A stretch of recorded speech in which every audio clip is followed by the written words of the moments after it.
distribución de calor, ¿qué sería o cómo estaría relacionado la producción de el incremento de la temperatura?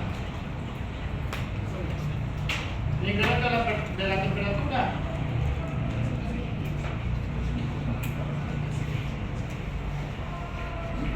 Esto es un oficio, totalmente oficio. Y esto es un oficio.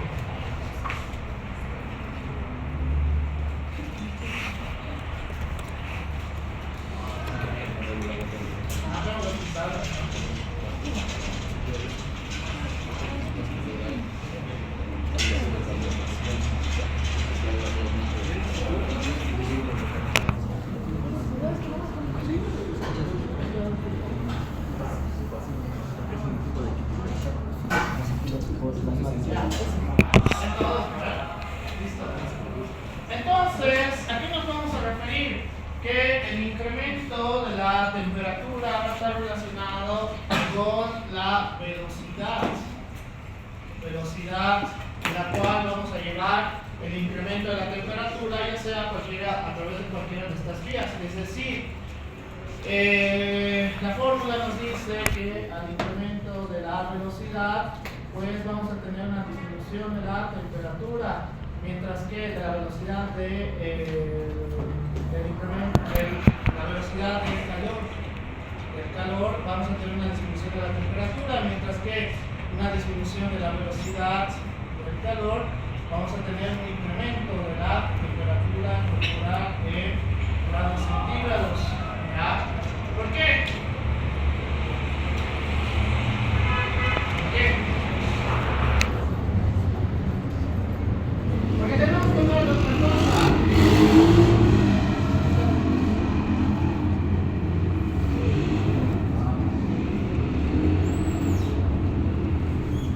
¿Cómo podemos tener pérdida de calor? Ya, uno, a través de la sudoración. Ya, perfecto. Sudoración. ¿Qué más? Temperaturas muy bajas. Pérdida de calor. No. Número uno, producción de calor. Ahora, pérdida de calor.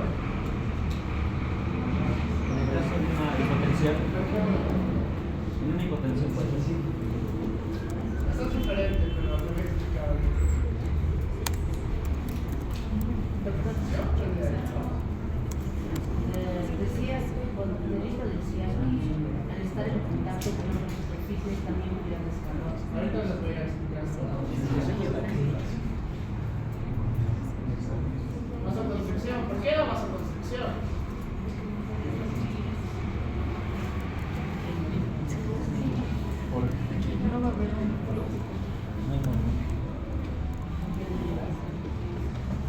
Bueno, vamos a tener una vasoconstricción y tal cual nos dice la literatura que cuando vemos la irrigación, ya sea en la parte de la epidermis o la dermis, y en la parte más importante que tenemos que resaltar, que es el tejido subcutáneo, a través de la anastomosis arteriovenosa, pues vamos a ver que está tan bien irrigado que esta va a tener la capacidad de poder incrementar la velocidad por la que da el calor o disminuir. ¿Ya? Entonces, con una vasoconstricción, ¿qué va a pasar?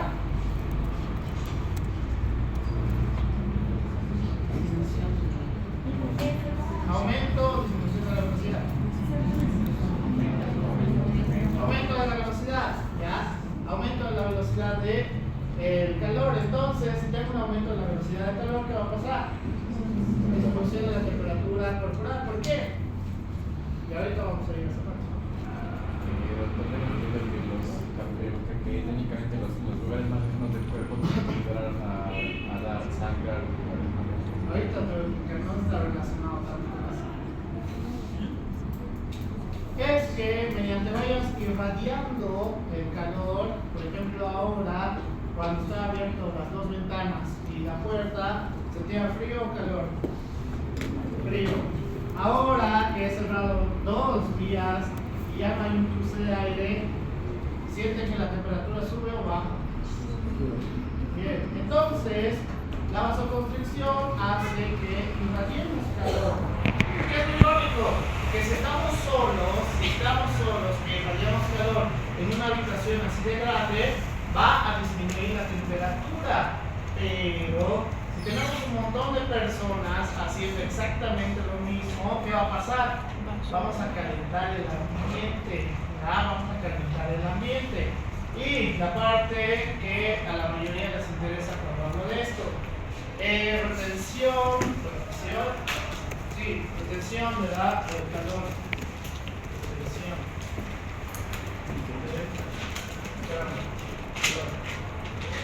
¿Cómo puedo tener una retención del calor?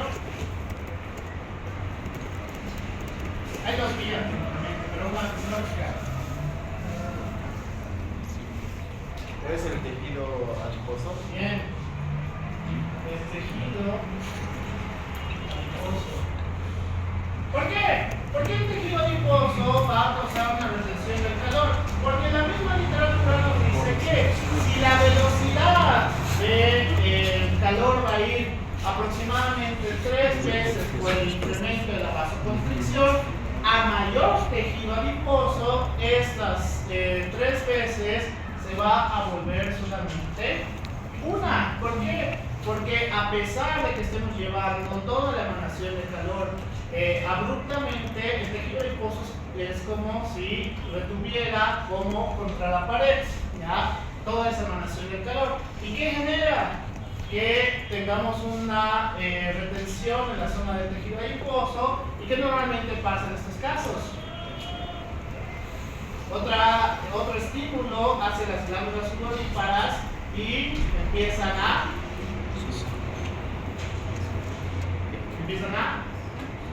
glándulas sudoríparas sudar. Por ese motivo, las personas que tengan más predominio del tejido adiposo, pues a pesar de cualquier situación de cambio de la temperatura ambiente o incremento a través del ejercicio moderado, etcétera, etcétera, van a tener mayor producción de calor y mayor retención del calor, ¿ya? Que ahí la literatura nos dice que lo mal relacionado que está con la pérdida de peso, que a través de una retención de calor de tejido adiposo, aproximadamente cada grado que incrementemos va a ser 0.6 calorías de pérdida que vamos a tener, ¿ya? 0.6 calorías.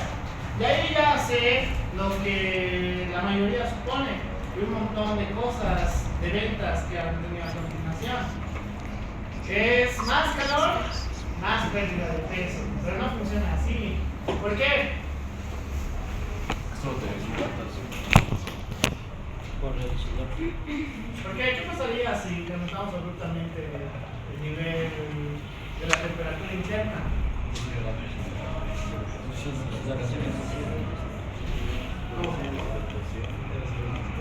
Va a afectar no solamente a las neuronas, al sistema nervioso central. ¿Por qué? Porque a través de la regulación de la temperatura va a tratar de emanar toda esa cantidad de calor. Entonces, vamos a ir al segundo punto de la retención de calor no fisiológica, que es a través de la ropa.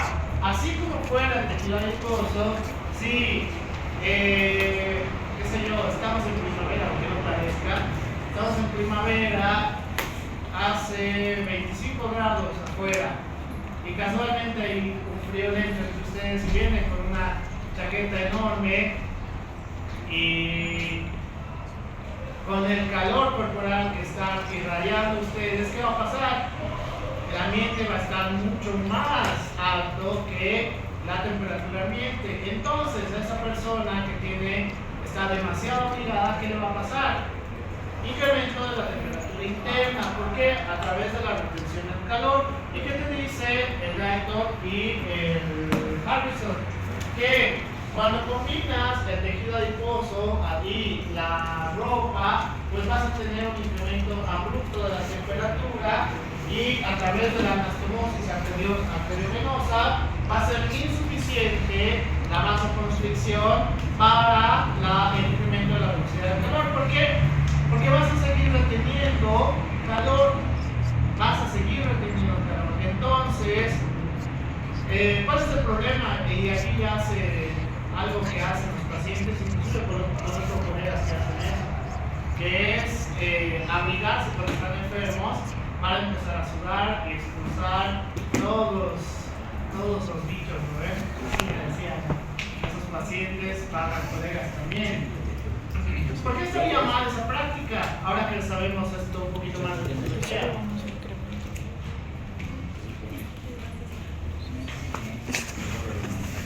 ¿Por qué estaría mal esa práctica?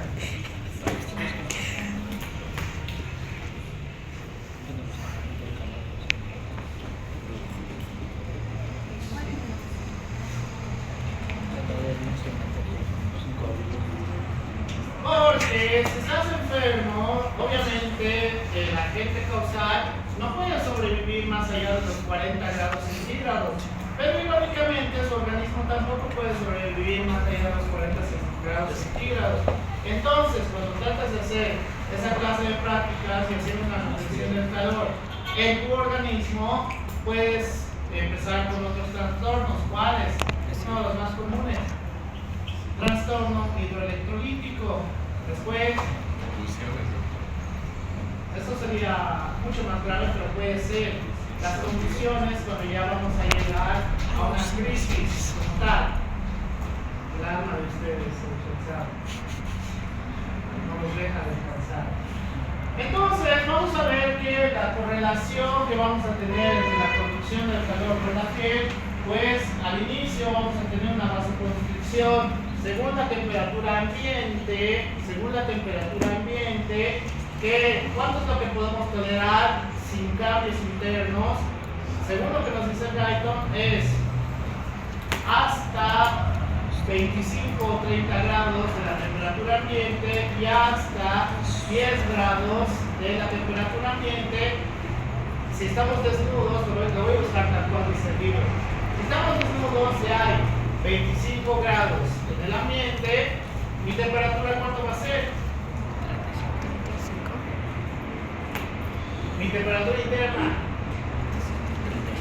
A ver, 25 grados ¿es caliente o es frío? Estamos en La Paz, no se olviden. Frío. Es caliente por el lugar que estamos. 10 grados es caliente. En la gran mayoría de lugares, incluido Tapán, no es caliente.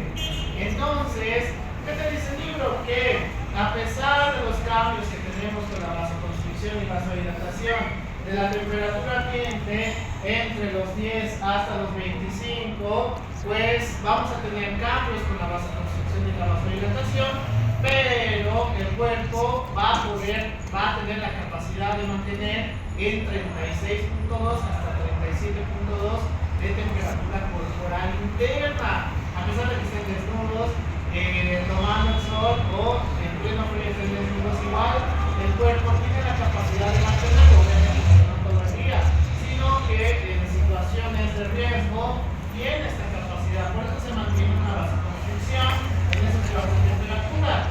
Cuando más allá de los 30 grados ya comience a tener una elevación de la temperatura ambiente, ahí recién vamos a tener el proceso de vasodilatación, ¿ya? Sobre todo vasodilatación severa. ¿Por qué? A partir de los 40 grados. Estaba 40 grados, sí. Muy bien, agua.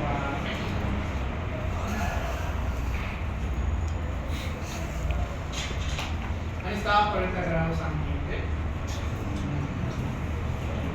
Es terrible, ¿no? Sí. No se puede respirar. Entonces, ¿por qué haríamos vasodilatación? ¿Por qué haríamos vasodilatación? La vasodilatación a través del simpático es un estímulo. ¿Por qué? Porque como estamos generando calor, esa generación de calor no puede mantenerse dentro del organismo. La vasodilatación, si bien no va a incrementar el flujo como una vasoconstricción, vamos a poder llevar toda esa parte de la temperatura y cuando lleguemos finalmente a la piel vamos a poder irradiar calor, ¿ya? Irradiar calor. Entonces, ¿cuándo podemos tener trastornos de la temperatura, sobre todo cuando hablamos de fiebre. El más común, no se olviden, el más común, infecciones, ya sea virales, bacterianas, por hongos, por parásitos, todos estos te van a causar incremento de la temperatura, incremento de la temperatura independientemente del paciente o el agente causal. Y ahí vamos a tener otra clasificación, fiebre de origen tumoral, es decir, netamente tumores, cáncer, leucemia, linfomas, hepatocarcinoma, cáncer de páncreas, sarcoma, procesos inmunológicos, polimialgia reumática, artritis reumatoide, enfermedad inflamatoria intestinal, lupus eritematoso sistémico, vasculitis y la enfermedad de estilo del adulto, que eso voy a hablar después. Y el más raro de peritos, que es la fiebre inducida por fármacos, la miscelánea, que va a ser fiebre ficticia, la simulada, enfermedad tromboembolítica y la sarcoidosis. ¿Ya? La fiebre inducida por fármacos es lo más raro porque tiene que ser una reacción antígena anticuerpo como tal, es decir, que una reacción por un efecto secundario del medicamento puede causar fiebre, pero eso es los más raros que tenemos y supongo que el fármaco lo está viendo. Los efectos secundarios que vamos a tener en los fármacos puede ser más común que los efectos secundarios. Todavía está en ¿qué se llama? Farmacodinamia y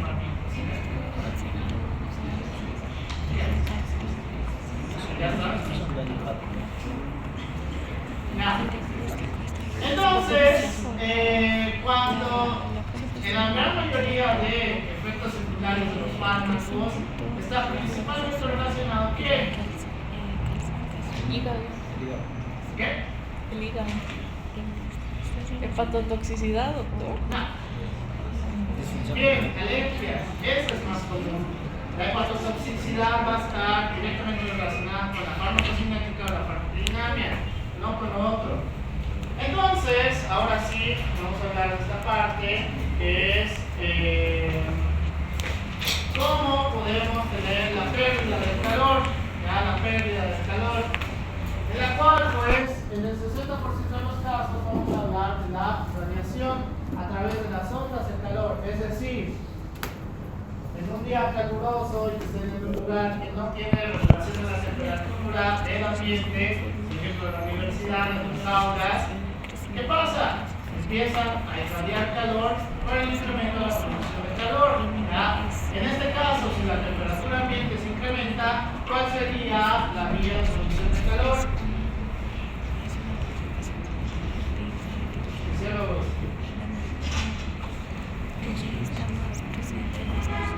¿Cuál sería?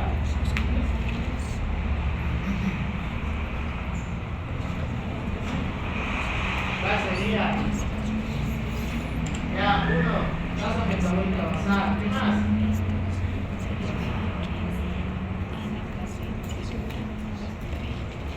La vasodilatación también va a ser a través de la vía simpática por los reguladores centrales, pues tengamos mayor producción de calor. ¿Ya? ¿Cómo funciona la radiación? Pues estas ondas de calor que irradiamos en contacto con una pared hace que esa temperatura regrese hacia nosotros, pero más frío. Por eso cuando tienen calor, cuando tienen calor en la universidad y se acercan a alguna pared, sienten que la pared está caliente. ¿Por qué la pared no se pone caliente? ¿Por qué no se pone caliente?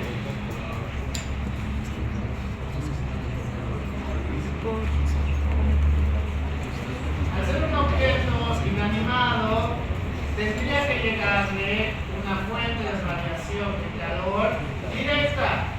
Esta pared o la pared posterior hacia el pasillo puede llegarle fuente de radiación directa. No, entonces no puede tener el incremento de la temperatura, por el cual cada vez que yo vaya irradiando calor a través de mis poros, ¿qué va a pasar con el choque con la pared? Va a reducir la temperatura. ¿Por qué? Porque es un objeto fijo, inanimado, que no incrementa la temperatura a través de ninguna vía que tenemos nosotros.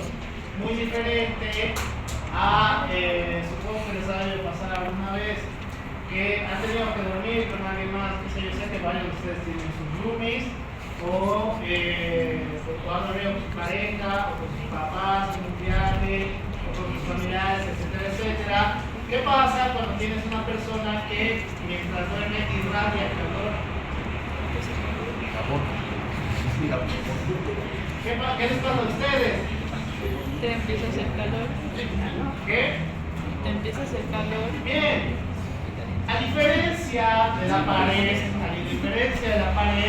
ustedes sí tienen la capacidad de recibir esa radiación de calor y automáticamente a través de los termorreguladores periféricos van a empezar a tener también producción de calor, ¿ya? Por eso una persona que irradia calor también hace que ustedes irradien calor. Muy diferente para las pérdidas con la radiación de ondas de calor hacia objetos inanimados, principalmente las paredes, ¿ya?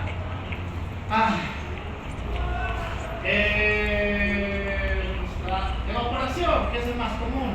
¿Cómo podemos tener el proceso de evaporación? Es más fácil. Sudoración, ¿ya? Sudoración. En teoría, y lo que nos dice el Guyton es que vamos a tener 3 procesos de evaporación, no solamente la sudoración. ¿Cuál sería otra de las pérdidas? La respiración. Bien, 1, la respiración. ¿Cuál sería la otra? A través de la piel, pero por la regeneración celular, ¿ya? Que esa representa, según el Guyton, un 1% de pérdida de temperatura. Bajo, la respiración representa 5% de regulación de la temperatura. El que realmente nos va a regular la temperatura es la sudoración, 22%. Mientras que la conducción hacia los objetos que estén en contacto con nosotros va a representar un 3% de pérdida de calor, ¿ya? ¿Cuál es el ejemplo más común? Sobre todo cuando duermen y les hace calor en el ambiente que están. ¿Qué es lo más común? No puedo con eso. Desabrigarse. Si ya hace calor en el ambiente, no sé por qué se abrigaría. Voltea su almohada, se apoya y automáticamente siente como si estuviera más fresco, ¿verdad? ¿Eso por qué? Porque la emanación de la radiación que vamos a tener a través de nuestros poros va a hacer, al ser esto un objeto inanimado y estar en contacto con nosotros, va a reducir la sensación de calor que tengamos, pero es muy poco. Por eso en algún momento en la noche, ¿qué van a hacer otra vez?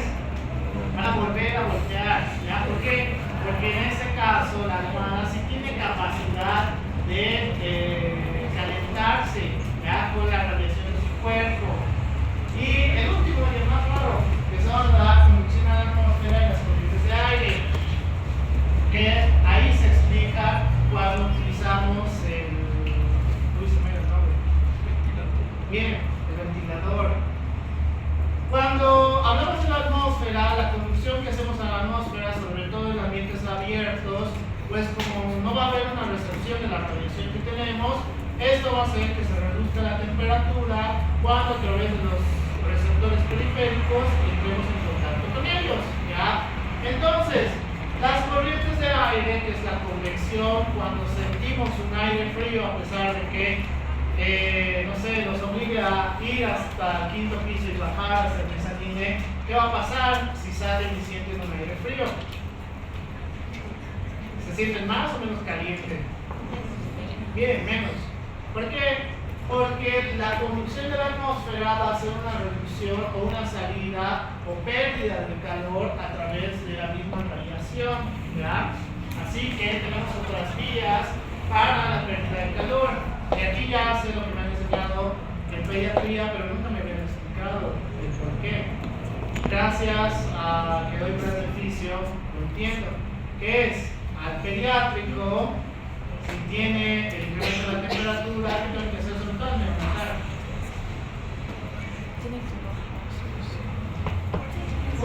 quitarle toda la ropa de ser bañar. ¿Qué más? Tienen hijos, nietos, sobrinos, niños no reconocidos.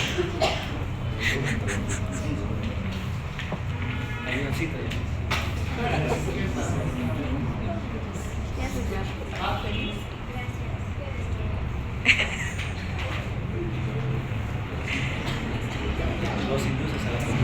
Ya, al pediátrico, número 1, tenemos que hacer que tenga la irradiación de calor por estas vías y por el cual vamos a tener pérdida de la temperatura. Pero asociado a eso, si no hay medicamentos, porque sabes que el pobre recién nacido es peligroso darle cualquier medicamento, se le ponen paños fríos, ¿no? En frente, que debe abdominal, nada más. Y en la mayoría de los casos, cuando es no infeccioso, baja la temperatura del neonato. Por esto baja la temperatura, ¿ya? Por este proceso pérdida de calor a través de. Preguntas de acá. Nada. Nada. A mí me preguntó alguna vez que a los niños, más que todo pediátricos, era muy peligroso que subiera su temperatura porque podían quedar estériles incluso o algo Esto así. es el menor de sus problemas. El gran problema en estos casos es que pueden convulsionar. Los pediátricos tienen alto riesgo de convulsionar y ahorita vamos a ver por qué. Nunca tiene que incrementarse la temperatura de los pediátricos, menos en los neonatales. Entonces, lo mismo, la radiación, la conducción y la convección, sobre todo, sobre todo con la conducción y la convección es que cuando vamos irradiando calor, la temperatura por debajo de nosotros está más elevado que en la parte superior, ¿ya? ¿Por qué? Porque no somos un horno, no estamos generando calor hacia arriba como tal, ya no estamos generando calor. Por ejemplo, yo en este momento, ¿hacia dónde puedo generar calor? Claro, si no se bien, a ver, quiero que piensen. ¿Hacia dónde puedo generar calor?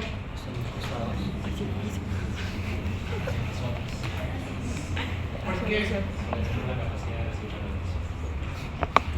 No, puede ser así ustedes, pero no es más la respuesta. Hacia el aire, hacia el ambiente. No, Hacia el ambiente. porque si seguimos lo de la retención de calor, entonces tengo una vía de retención de calor, ya aquí, ahí, por el cual, ¿por dónde puedo irradiar calor?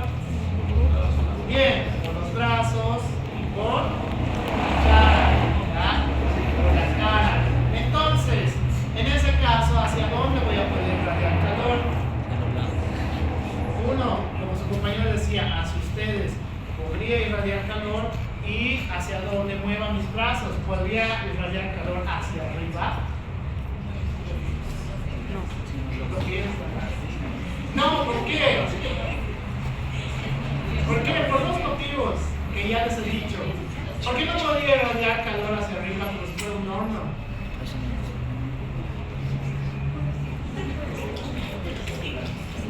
El cuero cabelludo tiene gran cantidad de tejido adiposo, ¿ya? Además que es mucho más grueso en comparación a otras zonas. Entonces, la capacidad de retención de calor a través del cuero cabelludo es importantísimo. Por eso, como si fuera un horno, puedo irradiar calor hacia arriba. ¿Ya? ¿Qué es lo más común en estos casos? Sudoración. Sudoración. Pérdida por evaporación.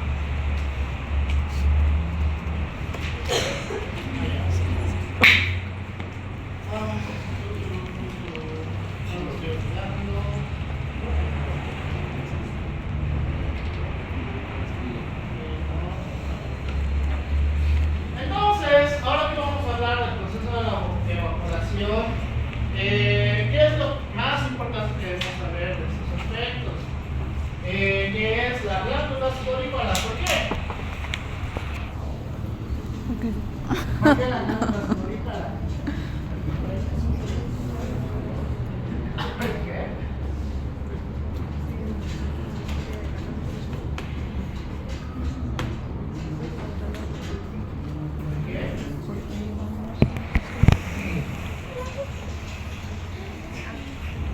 Cierto que no saben nada de esto, ¿no? O por lo menos tienen así algunas cosas. Tienes un buen sentido. ¿Quién sabe todo esto de la regulación de la temperatura? Pero bien, que ni siquiera ha llegado a la parte más difícil. ¿Qué? No ha llegado a la parte más difícil. Después de esto, ahí es. Esa es la parte. Entonces, la evaporación, que va a ser uno de los aspectos más importantes que vamos a tener. ¿Cómo vamos a poder lograr el proceso de la evaporación? Pues a través de la glándula sudorípara. ¿Por qué? Porque a través de este vamos a poder tener la sudoración. Entonces, ¿cómo funciona? Pues vamos a tener el nervio simpático que a través de por este manojo de la glándula sudorípara, en la porción de la dermis, vamos a tener la glándula, que vamos a tener la secreción primaria, ¿ya? Esta secreción primaria va a ser sumamente importante. ¿Por qué? Porque la secreción primaria estimulada por el simpático va a ser muy parecido al plasma, muy parecido al plasma. ¿Por qué? ¿Cuánto es lo normal extracelular de sodio? Sodio extracelular.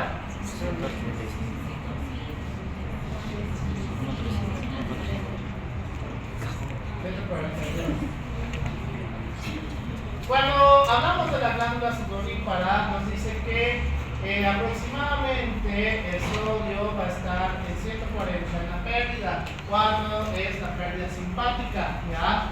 Entonces, entonces, cuando tenemos la secreción primaria a través de la glándula sudorípara, vamos a tener a través del conducto un proceso de absorción, sobre todo los iones de sodio y de cloruro, que cuando tenemos la secreción primaria y finalmente a través del poro vamos a tener la sudoración, es 140 microlitros. ¿Cuál es la característica de esto? Que a diferencia del plasma, no vamos a tener proteínas, ¿ya? No vamos a tener nada de proteínas. Entonces, la sudoración no es más que la salida de la temperatura interna incrementada en el organismo, ¿ya? Para eso funciona.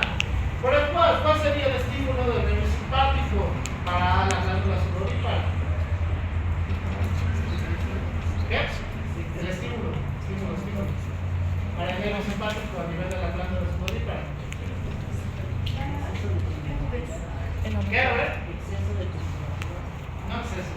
Incremento de la temperatura. Y esto es lo interesante que te dice el Dayton, que es muy variante en la gran mayoría de personas, porque hay personas, ya sea por su característica de retención de calor o por la musculatura, como decía su compañera, a partir del incremento interno por encima del 37.4, ya podemos activar las glándulas sudoríparas, ¿ya? Mientras que en otras personas, supongo que se sentirán identificados a partir de 37.6 o en el peor de los casos 38, recién vamos a tener sudoración, ¿ya? Es muy variante, por el cual lo importante que nos dice Dayton es que cuando es el estímulo simpático tiene que ser similar al plasma, y esto es importante para el equilibrio electrolítico, ¿ya? Pero, ¿qué pasa cuando tenemos un estímulo y sobre todo la parte parasimpática es la que quiere causar el estímulo hacia la glándula sudorípara? Que la única diferencia que vamos a tener es que esto ya no va a ser igual, sino que aproximadamente solo vamos a tener el 60% de sodio, el 60% de sodio y el 60% de cloro en las pérdidas a través de la glándula sudorípara, ¿ya? Es la única diferencia que vamos a tener. Y bueno, eso voy a hablar más adelante porque si no lo voy a confundir. Cuando la glándula sudorípara es estimulada a través del núcleo pleóptico. ¿Dónde está el núcleo pleóptico? Bien. Entonces, podemos ver cómo la temperatura corporal va a estar relacionada con la temperatura atmosférica, ¿ya? Es decir, a más temperatura atmosférica, más temperatura corporal, ¿ya? Así funciona. ¿Cómo sabemos que hace más calor o hace ausencia de temperatura? Técnicamente el frío no existe, es ausencia de la temperatura. ¿Cómo sabemos? Esto ya he llevado, creo que hasta en psicología. ¿Cómo sabemos?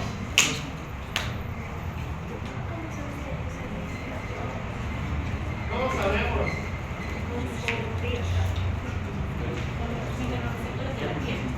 ¿Cuál? Bien. No, a través de los termorreguladores, porque estos ya tienen su nombre, son los termorreguladores. Número 1, los corpúsculos de Krauss son los que van a poder identificar la distribución de la temperatura, es decir, el frío, mientras que los corpúsculos de Ruffini son los que van a adaptarse hacia el incremento de la temperatura. ¿Ya? Ruffini,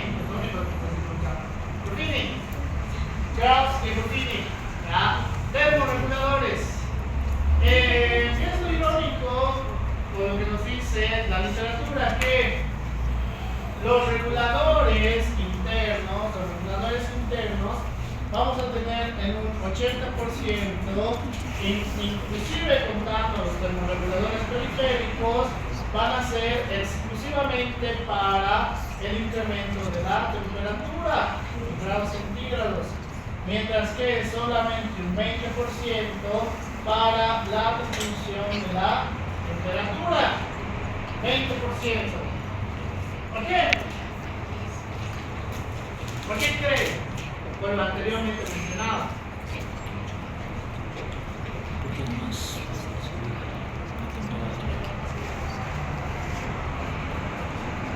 Por la presión. ¿Qué? Bueno.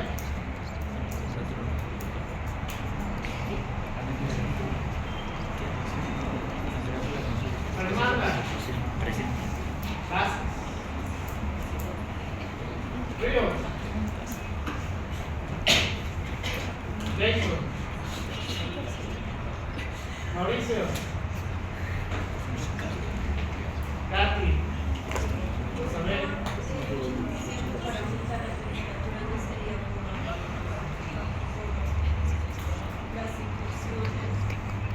Todo el tiempo depende de la persona, pero no, eso no es un motivo.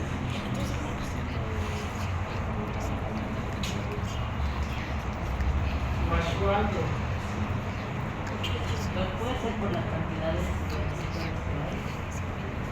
¿Pero por qué hay más? ¿Por qué tendría que haber más de uno y menos de otro? La generación de producción de calor. Si ustedes ven la manera en la cual podemos tener producción de calor, pues son más que las de pérdida de calor, ¿ya? Y son mucho más específicos que las de pérdida de calor. ¿Por qué? Porque cuando tenemos estos receptores de que está incrementando la temperatura, es sumamente peligroso el incremento abrupto de la temperatura interna, ¿ya? Por eso los receptores, en el 80% de los casos, están relacionados al incremento de la temperatura, mientras que solamente en un 20% los de reducción de la temperatura, ¿ya? Ahí ya están los receptores centrales y los receptores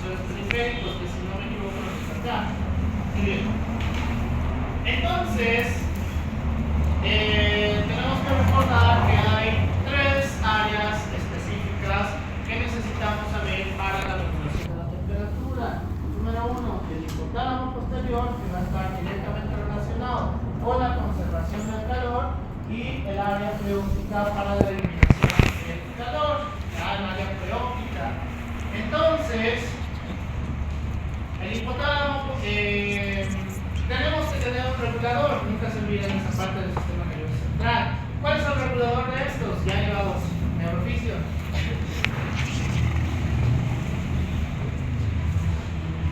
¿Cuál es el regulador de estos?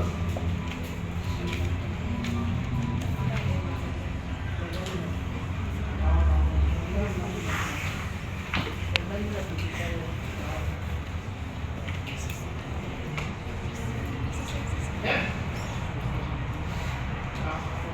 Eso está relacionado.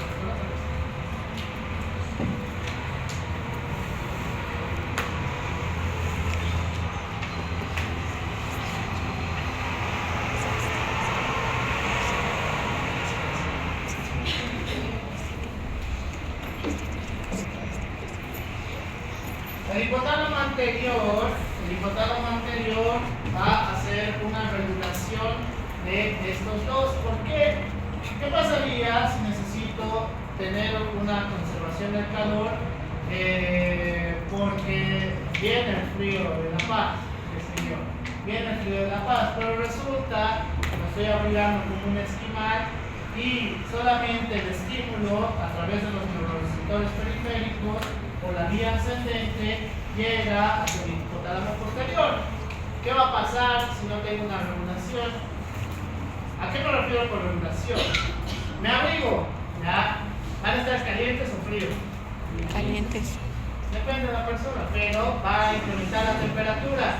Va a incrementar la temperatura. Entonces, ¿qué pasaría si vienen abrigados y, como siempre pasa en las clases, por la radiación de calor que hacen ustedes por darme a pensar en las clases, pues empieza a calentar el ambiente? ¿Qué pasaría si no tengo un regulador y resulta que interpreto que necesito más conservación de calor y la persona en cuestión no solamente se ha puesto su chamarra, empieza a ponerse una chalina y se pone un gorro más, a pesar de que está incrementándose la temperatura?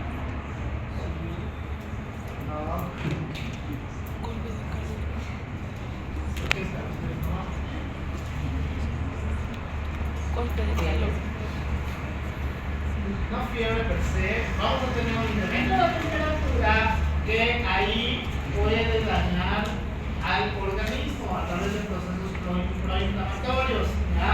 Es decir, la regulación a través del hipotálamo anterior es sumamente importante para estos dos centros, ¿ya? Estos son los termorreguladores centrales por excelencia. Su regulador va a ser el hipotálamo anterior y los reguladores van a ser Krauss y Ruffini. Krauss, ¿a dónde va a llegar? Posterior. Ya, ¿por qué?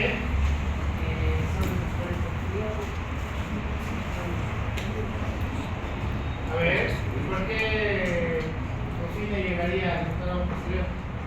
Estos son encargados de mantener la temperatura.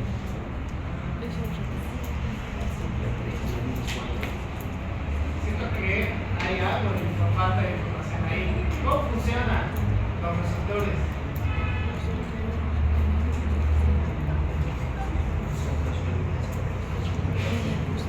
¿Cómo funcionan los receptores?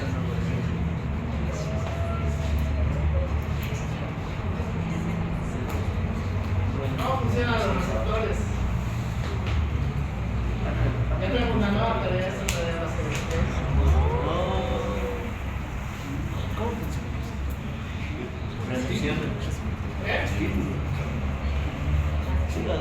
Pero dile al doctor, no me digas a mí. Ya. En la gran mayoría de los receptores, inclusive los receptores respiratorios o los periféricos, necesitamos un potencial de membrana. ¿Ya? ¿Por qué? Porque los receptores, si bien están encargados para algo primero, pues necesitan un estímulo. ¿Ya? En el caso de Krauss, ¿cuál es su estímulo? Bien, frío. Entonces, el frío va a empezar a activar ¿para qué? Para tener una despolarización, ¿ya? Despolarización. Entonces, esta despolarización va a activar la vía de los termorreguladores y por la vía ascendente, disculpen si mis cerebro se ve feo, por la vía ascendente, pues vamos a llegar a ¿dónde? Ya, al hipotálamo. Vamos a llegar al hipotálamo. ¿Por qué? Porque si está haciendo frío, tengo que tener conservación de calor. Bien. Entonces, voy a llegar al hipotálamo. Ya voy a llegar al hipotálamo. ¿Hacia dónde va a tener que ir esta vía? Porque no se queda ahí. Área práctica. A ver. ¿Ya? Ya, puede ser. Área sensitiva. ¿Y ahí? Bien, vamos a pasar hacia el área motora y vamos a ir por la vía descendente, que es motora. ¿Para qué? Para hacer una acción. Si está haciendo frío, ¿cuál creen que va a ser la acción? Bien, abrigarse. Es decir, el sistema nervioso central no va a actuar tan autónomamente como ustedes creen, sino que va a través de diferentes efectos. ¿Ya? ¿Cuándo se abriga? Bien, cuando siente frío. Entonces, si me voy al otro ejemplo para la despolarización de estas células, pues hace calor. He venido abrigado porque todos respiran con más recurso y he empezado a incrementar la temperatura. ¿Para cuál? Ruffini empieza a captar e incrementa la temperatura. Voy a ir a través de la vía ascendente. ¿Hacia dónde? Bien, el área preóptica. ¿Para cuál? El área preóptica va a ir hacia la parte sensitiva y de la parte sensitiva también va a ser un estímulo hacia la parte motora. Me da miedo preguntar. El estímulo, ya sea del área preóptica o del hipotálamo posterior, ¿qué va a causar en el área sensitiva?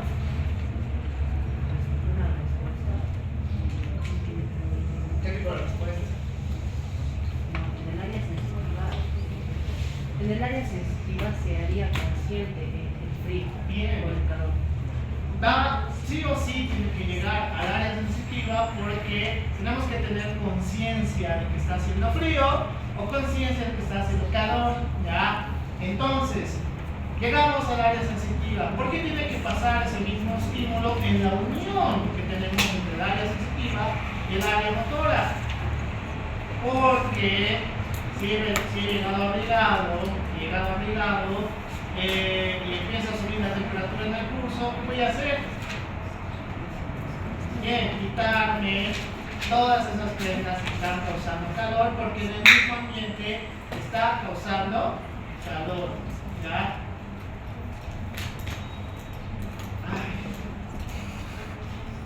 Entonces, a través de estas mismas vías, creo que no lo puedes porque no he encontrado, a través de estas mismas vías, para la generación del calor, vamos a tener una vía súper importante que va a ser el centro primario motor. Escuchas el brazo. ¿Qué? No te exijas.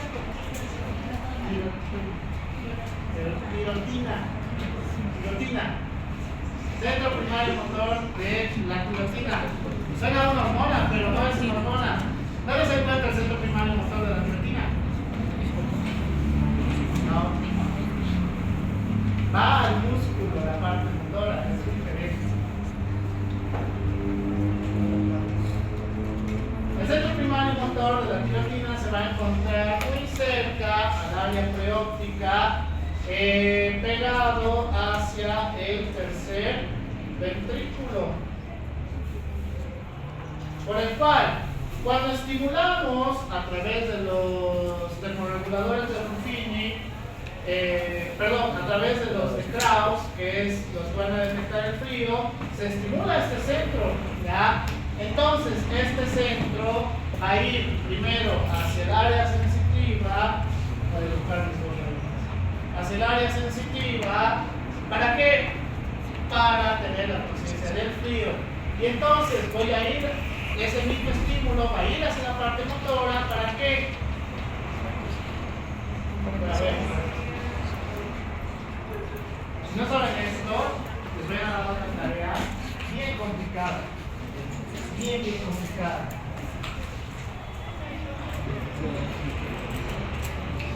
porque esto ya es básico de lo básico. Entonces voy a estimular la parte motora, por el cual voy a ir hacia la vía descendente. ¿Hacia dónde? ¿Hacia dónde? ¿Qué hacía el centro primario motor? ¿Qué hacía? ¿Qué? Ya, contracción muscular. Entonces, ¿a dónde va a ir? ¿A qué parte del músculo? Ahí está lo que quiero escuchar. Al botón. ¿A qué parte del músculo?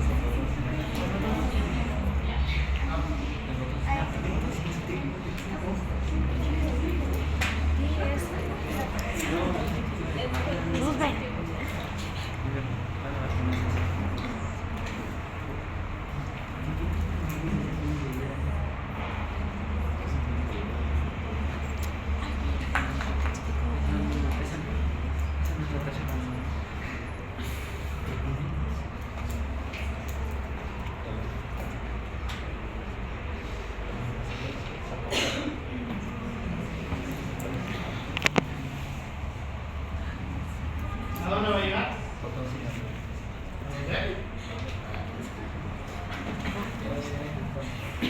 ¿A dónde va a llegar? Ya, llega al músculo, pero no. Eso es una beneficio.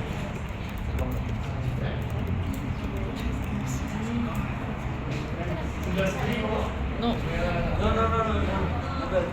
¿Qué? Solo dígame. ¿Es el número?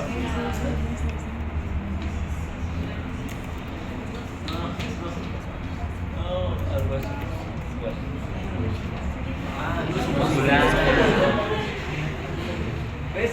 Uso muscular. ¿Por qué? ¿Qué tenemos en el uso muscular? Uso con H. Uso muscular. ¿Qué tenemos en el uso muscular? ¿Vibrante?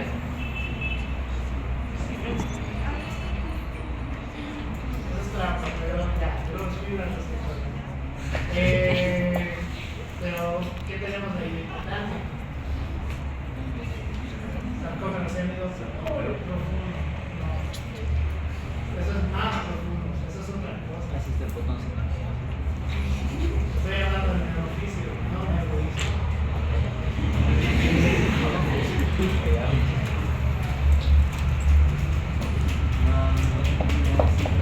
Son como más grandes que los musculares. Así que Ya.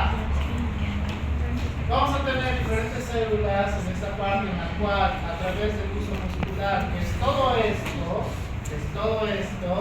pues vamos a tener partes en las cuales van a causar contracción, y otras aquí justo al medio que van a causar relajación, y en una parte específica vamos a tener justo el que va a ser un regulador, ¿ya? Un regulador, por el cual uno va a causar la contracción del músculo. En caso de que la contracción sea severa, el otro va a hacer la relajación, y en caso de que tengamos algo mal en la parte del sistema nervioso central, tenemos un regulador para la relajación, ¿ya? Entonces, volvamos al tema.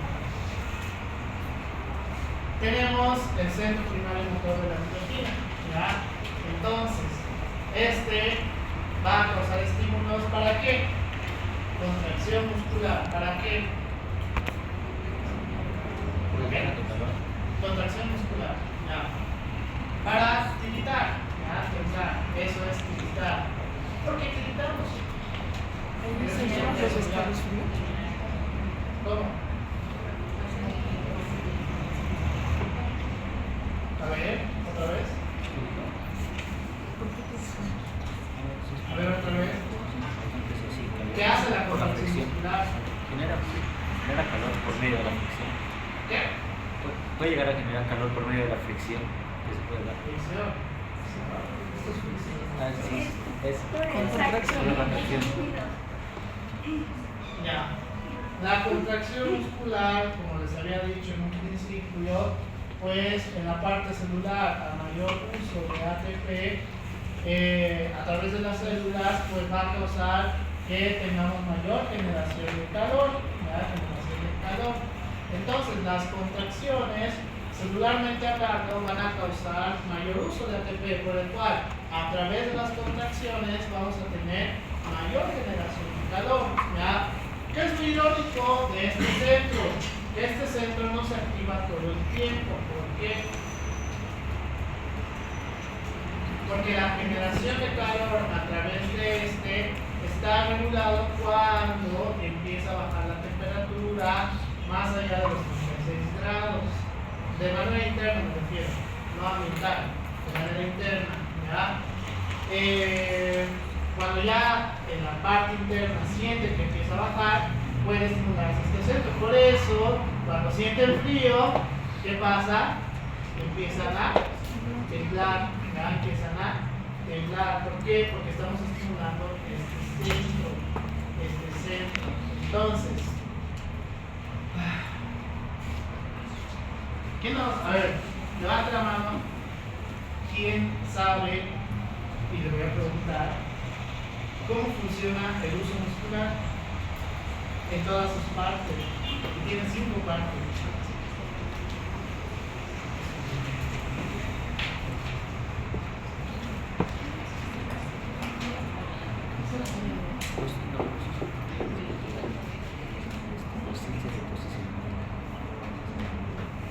Ah, qué bien.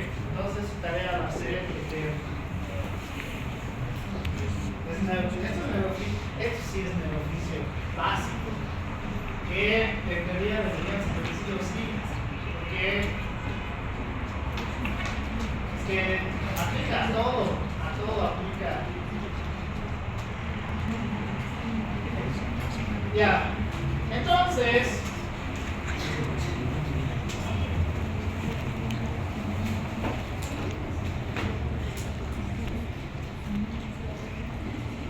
hablando desde el punto de vista de la generación del calor, como a través de los termorreguladores periféricos, o por qué tendría un incremento de la tiroxina. Esto es fisiológico. Denme más ideas para hacer su tarea. Cuando no sepan las dudas. ¿Por qué? ¿Por qué?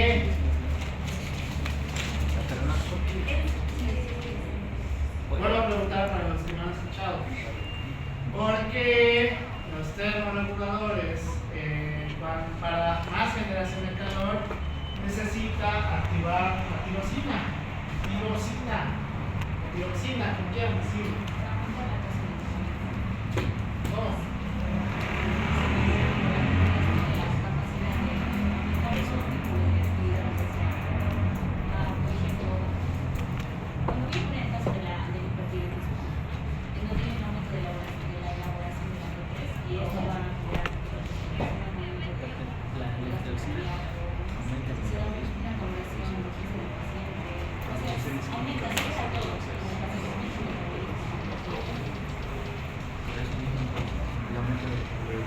Ya. Vamos a volver a lo mismo. Más o menos vamos a hablar de esto, pero igual sé que no me lo van a responder también. Vamos a estimular y necesitamos más generación de calor. ¿Cuándo principalmente? Supongamos que tienen mala suerte y su provincia les ha mandado a Sevilla, que hay por los exteriores. Así que ojalá ninguno les toque porque ahí es frío todo el tiempo. Es frío todo el tiempo. Entonces, si tiene frío todo el tiempo, ¿qué necesitamos? Mayor producción de calor. ¿Ya? Conservar eso va a estar relacionado con otra cosa. Primero, producción de calor. Entonces, si la tiroxina va a estar relacionado porque la T3 en unión con sus receptores a través de cambios, una transcripción y tenemos AR en el mensajero, ARN mensajero y esto.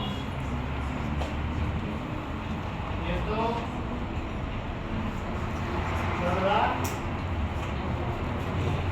¿Verdad? ¿Cómo funciona la tu idea? Acción de las Pues yo recuerdo que la dioxina, una vez estábamos, luego a esta.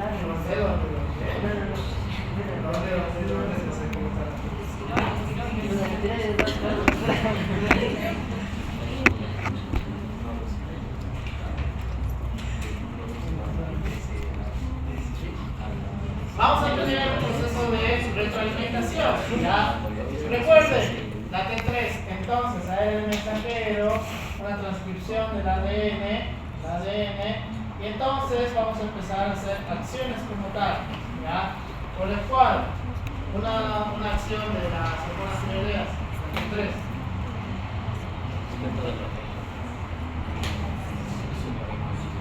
Ahorita lo voy a... Ya, antes de llegar a eso. Incremento del índice metabólico basal o la tasa metabólica basal, ¿ya? 1. ¿Qué más?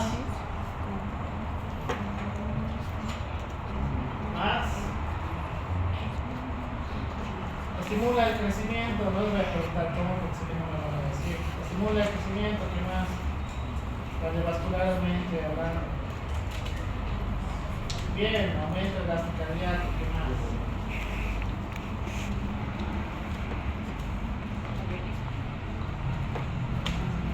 Ya, incrementa el metabolismo, digamos relacionado con los electrolitos, ¿qué más?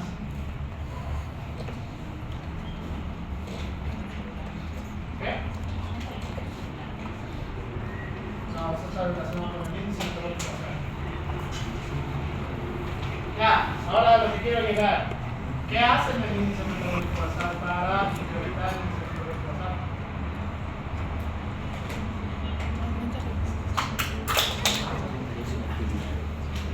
Esto es fisios, todos han aprobado, ¿no ve? Por eso están aquí. Todos me quieren resolver esto.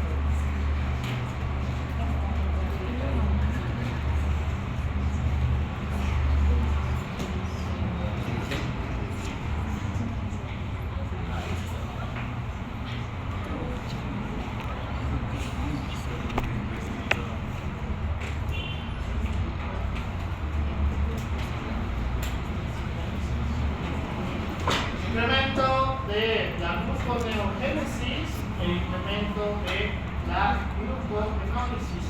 ¿Ya? ¿Por qué sería tan importante? Porque celularmente hablando vamos a tener mayor cantidad de generación y uso del ATP.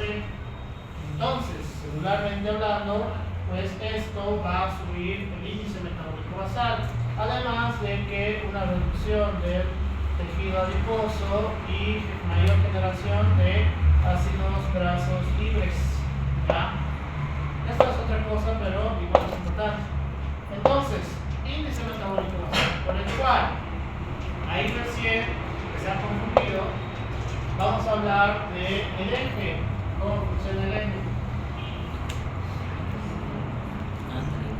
Bien, índice eje, hipotálamo, hipófisis, bla. Ahora, ¿cómo funciona? Hipotálamo. Sí, secreta No me digan, díganme la hormona completa, no sus siglas. la dopamina.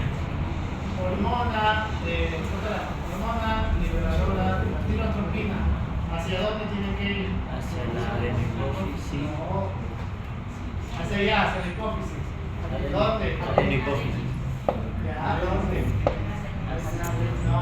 Las células tirotrópicas. ¿Hacia qué células de la adenosis? Tirotrópicas. Bien, células tirotropas. Y aquí recién estimulamos las células tirotropas. ¿Y qué vamos a tener?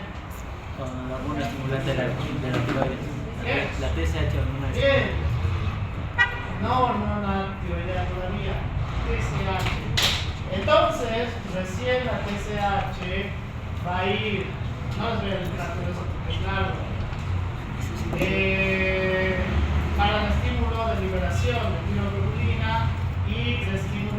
través de exocitosis y endocitosis de yodo. Yodo, ¿por qué? Porque la tiroglobulina va a ser el eje central para la formación de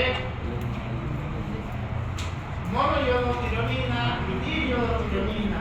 Cuando tenemos la formación de monoyodotironina y diyodotironina, recién podemos formar triyodotironina y T3 y T4. T3 y T4. ¿Ya? Entonces, ¿qué pasa con la parte de los receptores? Van a estimular el hipotálamo, ¿ya? El hipotálamo. A través del hipotálamo vamos a tener mayor generación de hormona tiroidea y según lo que dice Galton, cuando hay personas que están más allá de 6 meses, en lugares extremadamente fríos, por ejemplo, que les toque en Imani, y ojalá les toque y se acuerden de mí en ese momento, puede causar como un proceso de hipertrofia o hiperplasia en la hormona tiroidea y va a tener un incremento del crecimiento. ¿Por qué? Para mayor liberación de la hormona. ¿Ya? ¿Para qué? Para estimular el índice metabólico basal y generar más calor. ¿Ya? Generar más calor. Entonces, así funciona una de las vías de producción de calor sumamente importante. En La Paz hay un trabajo de investigación que se hace entre personas que vivían en una montaña que nevaba, pero no ha sido determinante, o sea, eran 3 personas, pero se ha visto que hay un incremento de las hormonas tiroideas en esas personas, pero no tenían trastornos tiroideos, solamente tenían un incremento del índice metabólico basal, ¿ya? No trastornos tiroideos, sino que es una manera de regulación frente a los trastornos ambientales, ya sea por generación de calor o por ausencia de calor. ¿Preguntas? Aparte de su tarea publicada.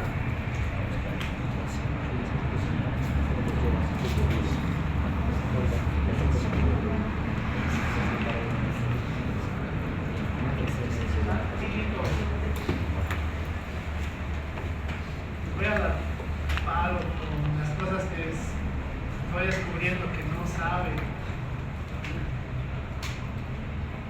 porque se supone que deberían saber. Eso es básico, por si acaso. Eso es básico. Y de paso ni siquiera si sé que les pido en este momento que me lo dibujen cómo es la secreción de hormona tiroidea T3 y T4, sé que ninguno de ustedes lo va a hacer porque es largo, es bien largo, pero por lo menos tienen que tener una idea, ya por lo menos tienen que tener una idea, no quedarse callados como se quedan, sobre todo por estos temas que, si se dan cuenta, cada tema va subiendo su intensidad, ¿no? Cada tema les pide toda la información que se supone que ya saben. ¿Tiene examen? Sí. Ya me he dado cuenta. ¿Preguntas?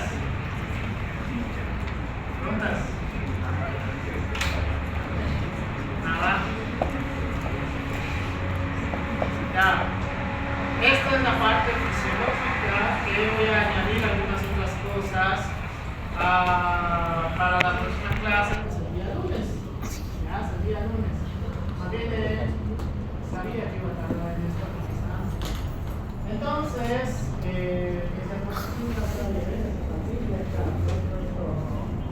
relación de